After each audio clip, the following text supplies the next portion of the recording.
Hey, what is up guys? We're here back with a brand new video, and today we're going to be going over what if Deku had the Speed Force Part 10. Now, if you guys haven't already subscribed, make sure you subscribe. Apparently over 77% of the viewers are not subscribed. So make sure you subscribe so I can post more content, and like the video as well, because that goes a long way. And without further ado, let's start this climactic finale to the sports festival.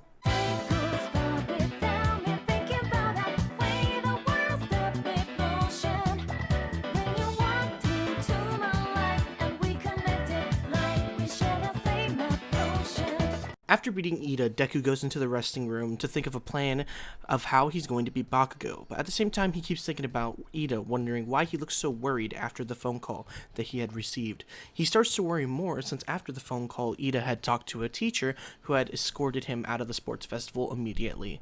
Deku, trying not to think more about it, hears the door slam open. Bakugo and Deku stare at each other, knowing that they are the finalists for the sports festival. Bakugo tells Deku that he has a plan for handling his speed, so he better get himself ready for the fight.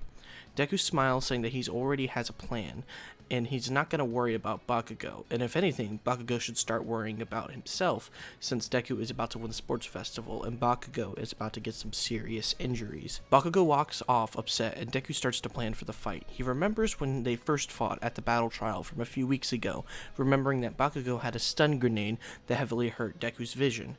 Deku thinks that maybe if he just doesn't use his quirk for a few seconds, his perception of time will be normal, so the stun grenade doesn't actually last as long as it typically would, due to his perception of time being heavily slowed when he uses his quirk. Once the light disappears, he's going to go in for an attack and beat Bakugo. He smiles, fully content with this plan, and heads out to the arena for the final battle. Deku and Bakugo stare at each other on the stage as they both get ready for the final fight of the sports festival. President Mike yells over the speakers that the climactic battle between the Emerald Speedster Midoriya and the explosive hothead Bakugo are about to begin their final fight, and then yells "Begin." Deku wastes no time and automatically charges at Bakugo, with Bakugo using a stun grenade just like Midoriya had predicted. Deku is blinded immediately and starts to think to himself that the plan's going perfectly, except for one thing. He didn't think about the fact that he doesn't know how long the light lasts from the stun grenade since his eyes are closed. Deku decides to deactivate his quirk for 2 seconds and then immediately reactivates it to see if the light was still there.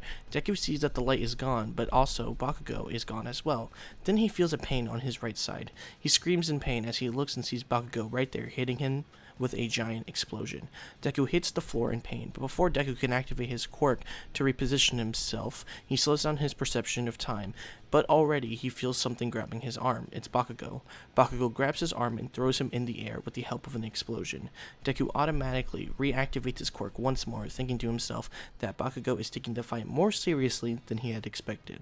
He looks down to see a giant explosion is heading towards him, and Deku uses his tornado arms to move out of the way. Deku takes advantage of the smoke from the giant blast and uses it to land properly back onto the arena. The crowd cheers in pure excitement as President Mike yells out that he's impressed that Bakugo managed to put Deku on the defensive rather than keeping Deku, allowing him to be on the offensive. With Deku trying to ignore logic, he charges straight at Bakugo and sees Bakugo is trying to activate another stun grenade, and immediately does his tornado arm attack to hit Bakugo to allow his arms to not connect for a stun grenade. Bakugo, surprised, uses an explosion on the floor, setting himself up in the air. Deku stops charging at him since he didn't want to get hit by any of the explosions, with Bakugo thinking to himself that Deku had already found a counter to his strategy. He decides that he's going to do his finishing move right there, right now. As he braces himself, Bakugo yells, "Howitzer Impact." Deku freaks out, wondering how he'll be able to avoid the attack. Then all of a sudden he gets a flashback to the Speedster telling him that he is a part of something bigger, he is a part of the Speed Force, with the Speedster tapping him on his head, allowing Deku to unlock his new found speed. He remembers that improved speed, and with that realization, his eyes glow with yellow lightning. He starts vibrating his entire body at an incredible speed as Bakugo moves. Bakugo hits the stage, and Bakugo sits there after the explosion had calmed down, looking cocky since he had thought he had won, when all of a sudden he sees Deku standing there, unfazed. Deku looks at his arms, wondering how he managed to pull that off, wondering what that was he just went through, with his gut feeling, and he's surprised that his gut feeling turned out to work, and he didn't get hit by the blast at all.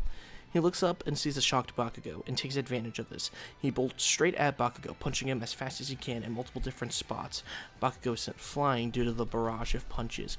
Before Bakugo can shoot an explosion to reposition himself, Deku slides right under Bakugo and kicks Bakugo so hard that Bakugo crashes out of the arena, with the crowd along with Bakugo sitting there in confusion as to what just happened, as President Mike says that Izuku Midoriya had won the sports festival. Deku sits there on the floor looking incredibly exhausted, with Bakugo telling Deku that this will be his first and last win. Deku smiles, saying he can't wait for the rematch. Deku stands on the podium that they had constructed for the top winners of the sports festival, with Deku sitting in first, Bakugo sitting in second, along with Tokoyami sitting in the third position, while Ida was not able to attend the ceremony since of the situation that had happened previously. Deku wonders what the situation was that caused Ida to not be able to appear at the ceremony, but completely disregards it due to his pure excitement at that current moment in time, since he had just beaten Bakugo and won the sports festival. A day or two has passed since the events of the sports festival, and Deku turns on the TV to see a news report about the pro hero Ingenium being defeated by the hero killer who was known as Stain. Deku, immediately remembering that Ingenium is Ida's brother, calls Ida to see if everything's okay. Ida lets him know that everything's going to be okay and that his brother is alive and that's all that matters, and he will let Deku know if anything changes and appreciates his concern. Ida hangs up immediately afterwards, with Deku wondering if Ida is truly okay. The first school day back, and everybody is sitting there wondering what the homeroom lesson will be for today. Aizawa walks in and lets everybody know that today is a special day.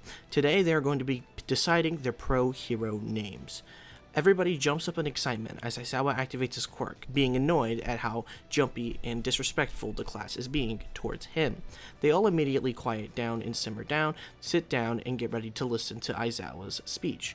Aizawa goes on to say that all the pro heroes have come up with original and unique names. Sometimes these names may not be the best, and they suffer humiliation due to their names not being the best necessarily.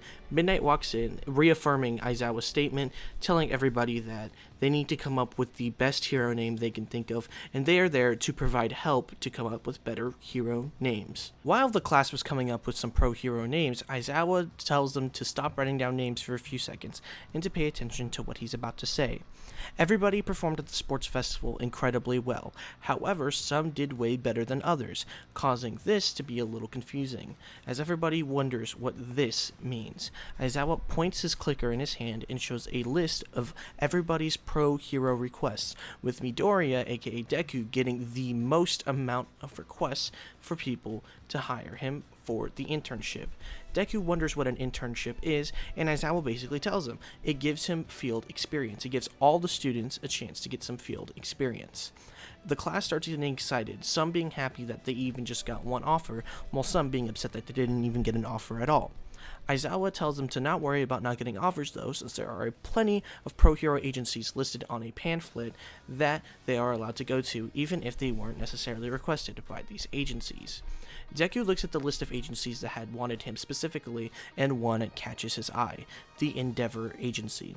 He's confused as to why Endeavor would want to pick him up, as Todoroki tells him that he thought it'd be a cool idea if him and Deku had teamed up for an internship, since Deku had promised that he would work with Todoroki once again, and this would be a perfect chance for them to do so.